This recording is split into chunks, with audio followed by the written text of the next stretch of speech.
Assalamualaikum warahmatullahi wabarakatuh. Waalaikumsalam. Kami dari kelompok 8 ingin membuat tugas video. Perkenalkan, nama saya Muhammad Gilang Kurniawan. Saya Rizky Suryaditya. Saya Pide Permana. Saya Muhammad Rafi Yusuf. Pertama saya akan membacakan 5 soal dan 5 jawaban. Yang pertama di sini jelaskan menurut pendapat Anda mengenai tujuan utama dari penerapan kebijakan fiskal dalam perekonomian suatu negara. Jawabannya, tujuan kebijakan fiskal menjaga stabilitas ekonomi, mendorong pertumbuhan, mengendalikan inflasi dan pengangguran, serta pemerataan pendapatan lewat pajak dan belanja negara. Yang kedua, terdapat 2 jenis kebijakan fiskal, yaitu kebijakan ekspansif dan kebijakan kontraktif. Jelaskan pada situasi apa yang menyebabkan masing-masing kebijakan tersebut akan diterapkan. Jawabannya, kebijakan fiskal ekspansif dipakai saat ekonomi lesu dengan menaikkan belanja dan menurunkan pajak, sedangkan kontraktif dipakai saat ekonomi panas dengan menurunkan belanja dan menaikkan pajak untuk menekan inflasi. Soal yang ketiga, bagaimana kebijakan fiskal dapat berperan dalam pemulihan ekonomi pasca resesi? Jelaskan langkah-langkah yang dapat diambil oleh pemerintah untuk mengatasi permasalahan tersebut.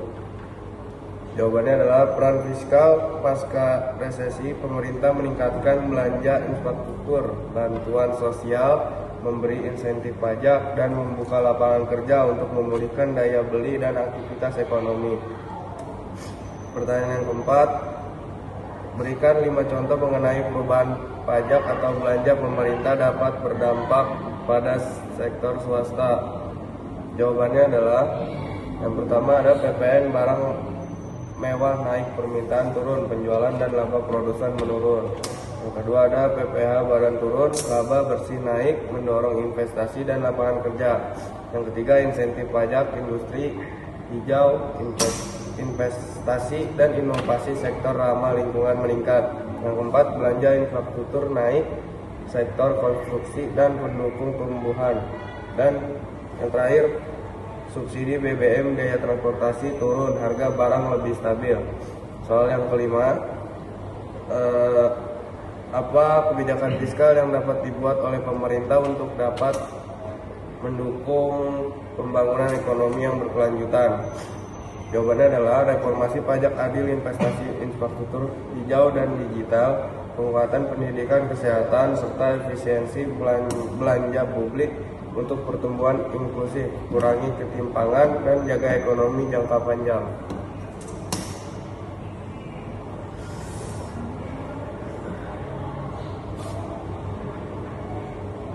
Selanjutnya di sini ada APBN, yaitu anggaran pendapatan dan belanja negara.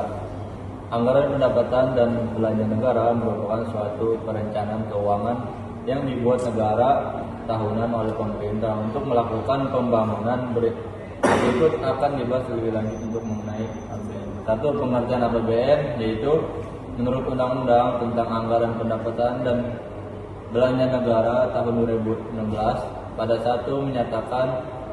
1 menyatakan bahwa anggaran pendapatan dan belanja negara adalah rencana keuangan tahunan pemerintah negara yang disetujui oleh Dewan Perwakilan Rakyat.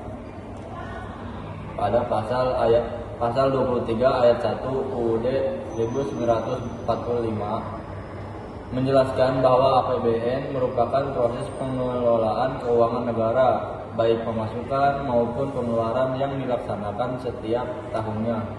Ditetapkan dengan undang-undang, dilaksanakan secara terbuka dan bertanggung jawab, serta penggunaannya ditujukan untuk kemakmuran rakyat.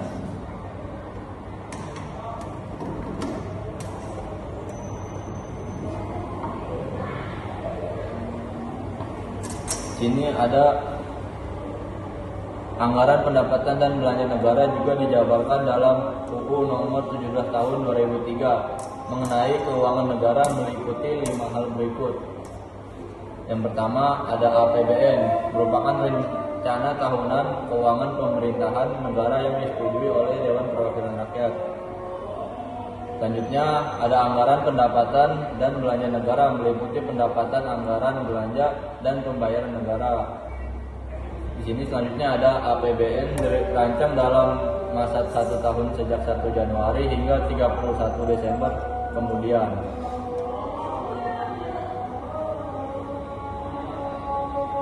Ini selanjutnya ada APBN memiliki fungsi otorisasi pada perencanaan, alokasi, pengawasan, distribusi, dan juga stabilisasi.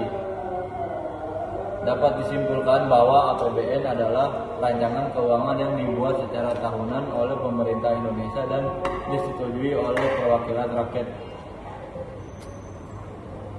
Selanjutnya ada tujuan dan fungsi APBN.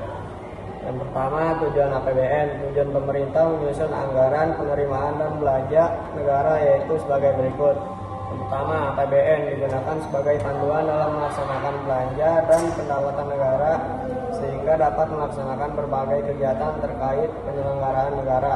Yang kedua, APBN digunakan sebagai pedoman untuk mengatur pendapatan dan pembelanjaan negara agar terjadi keseimbangan yang dinamis dan melaksanakan tugas kenegaraan sehingga dapat mencapai peningkatan produksi, peningkatan kesempatan kerja, serta meningkatkan pertumbuhan ekonomi. Yang B, fungsi APBN. Yang pertama, fungsi otorisasi. Fungsi otorisasi mengandung arti bahwa anggaran negara menjadi sebuah dasar dalam pelaksanaan pendapatan dan belanja setiap tahunnya. Yang kedua, fungsi perencanaan. APBN berperan sebagai pedoman untuk mengalokasikan sumber daya sesuai dengan perencanaan yang telah ditetapkan. Yang ketiga, fungsi pengawasan. Fungsi pengawasan artinya anggaran negara menjadi pedoman dalam melakukan penilaian atas dilakukannya kegiatan penyelenggaraan pemerintah apakah telah sesuai dengan ketentuan yang telah ditetapkan.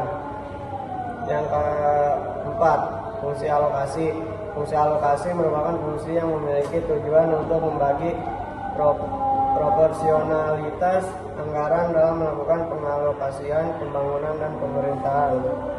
Yang kelima, fungsi distribusi. Fungsi distribusi mengandung arti bahwa anggaran negara wajib memperhatikan rasa keadilan serta kepatutan. Yang keenam, fungsi stabilisasi. Fungsi stabilisasi memiliki arti bahwa anggaran negara menjadi sebuah alat dalam rangka memelihara serta mengupayakan keseimbangan fundamental perekonomian suatu negara. Berikutnya sumber-sumber penerimaan negara. UU Nomor 9 Tahun 2020 tentang APBN menyatakan bahwa pendapatan negara adalah hak pemerintah pusat yang diakui sebagai penambah kekayaan bersih yang terdiri atas penerimaan perpajakan, penerimaan negara bukan pajak, dan penerimaan hibah. Berikut akan dibahas lebih lanjut mengenai beberapa sumber pendapatan negara di Indonesia. Yang pertama ada pajak. Pajak merupakan kontribusi wajib yang ditetapkan oleh pemerintah terhadap wajib pajak yang sifatnya memaksa sesuai dengan undang-undang tanpa adanya imbalan secara langsung. Yang kedua, penerimaan negara bukan pajak. Penerimaan negara bukan pajak adalah seluruh penerimaan pemerintah pusat yang bukan bersumber dari pajak.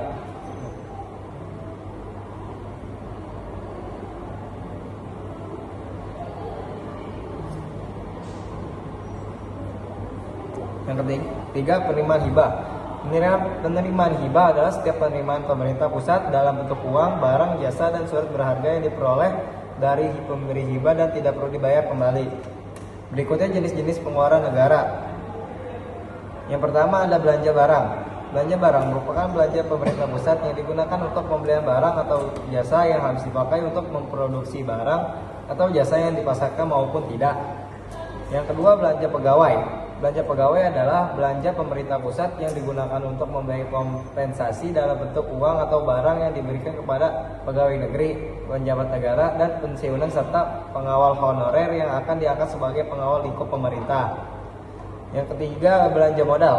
Belanja modal adalah pengeluaran untuk pembayaran perolehan aset yang menambah nilai aset tetap atau lainnya memberi manfaat lebih dari satu periode akuntansi dan melebihi batas minimal aset tetap atau lainnya ditetapkan pemerintah. Yang keempat, belanja bunga utang.